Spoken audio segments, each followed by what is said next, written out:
we'll see where breakfast goes. Okay, Rick. Is it working? Okay. I'm going to read the scripture today, okay? Because I'm going to paraphrase a lot of it to shorten it up a little bit. But this is from John 2. This is the story of where Jesus throws the money collectors out of the temple. Okay? This is not a chronological placement of this story. This most likely happened during the last week of his life. Right? But John places in chapter 2. So we're going to look at this and in a very particular way. Right? So what happened was Jesus went to Jerusalem. It was the time of the Passover feast. Jesus went to Jerusalem and he went to the temple, and well, what happened in that day was people were selling offerings, animals for offerings. People were traveling, they couldn't necessarily bring these things. And so merchants were selling these things in the temple courtyard. And they were asking exuberant prices for these, well above what they were worth. A dove, a lamb, you know, they were asking outrageous prices. Along with that, you had people were called money changers. Right? See, in the temple, you could only use temple money. Temple money was worthless.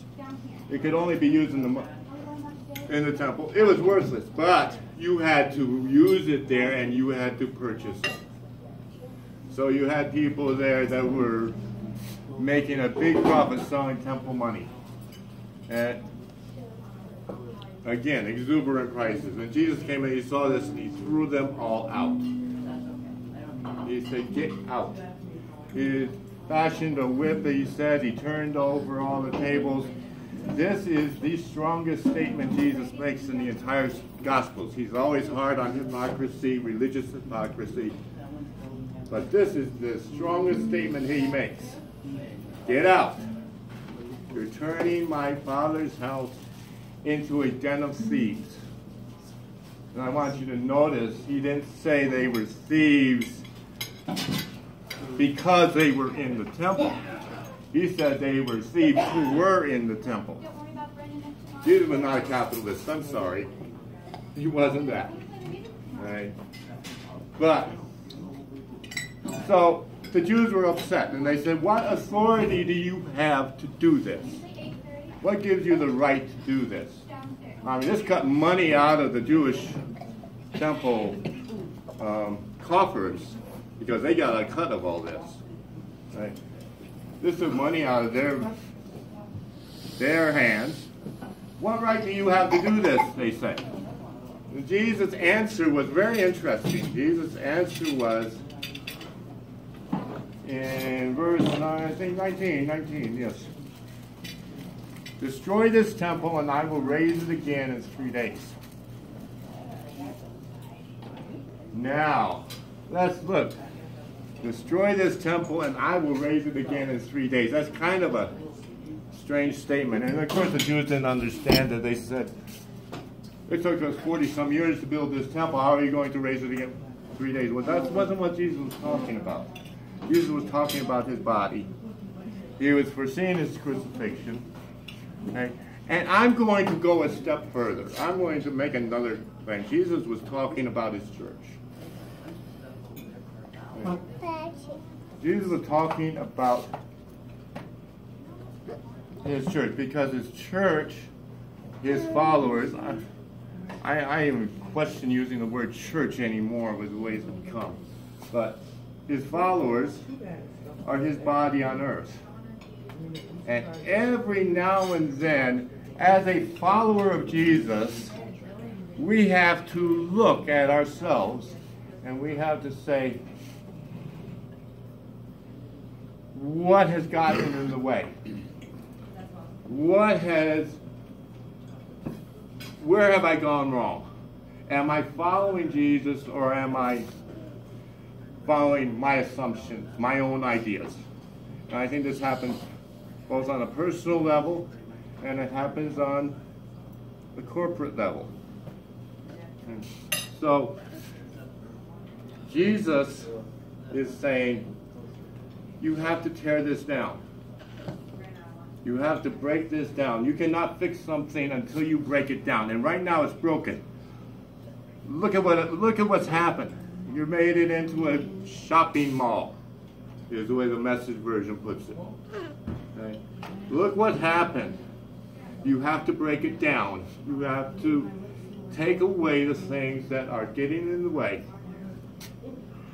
And I think right now, Jesus is saying that to his followers today. Rick and I were involved in a little discussion last night regarding the Methodist Church, the Council Bishop letter regarding LGBTQ community. I'm not sure we agree with it or agree with each other, but you know, the church, with the Methodist Church, this church, and I'm not part of this church any longer, but this church, the Methodist Church, is going through a time when it looks like they're going to break apart over this issue. And what I'm going to say is, I say do it. Okay? I know that's not a popular thing to say, but I say do it because Jesus is using this to tear things apart in order to rebuild them after the way he wants it to be. I've said this before, 90% of the churches in this country should simply close their doors, if for no other reason to figure out what's left when you do that. Because what's left, Jesus can use. Right? I'm involved in a group on social media, mostly on Twitter, who is doing exactly that. We hear the word deconstruction a lot. Right? These are people who have left the church. Some still believe, some don't. Some are atheists, some are agnostic, some are LGBTQ, some are gay. Right? But they have left the church for one reason or another, and finding out what's left when they do that. Finding out what's at the core of their beliefs. And I think that's what the church needs to do. Right? And I think that's what we here in the Breakfast in the Basement need to do as well. And that's why our study coming up is about discipleship, about following Jesus. What it takes when you look at it all to follow Jesus. All right? So that's what is coming up. And I know I've talked a long time. I find this really exciting. I know it's scary to a lot of people, but I find it really exciting that Jesus is doing this, because this is what I see happening. And not just here, not just in one denomination, but throughout our entire country.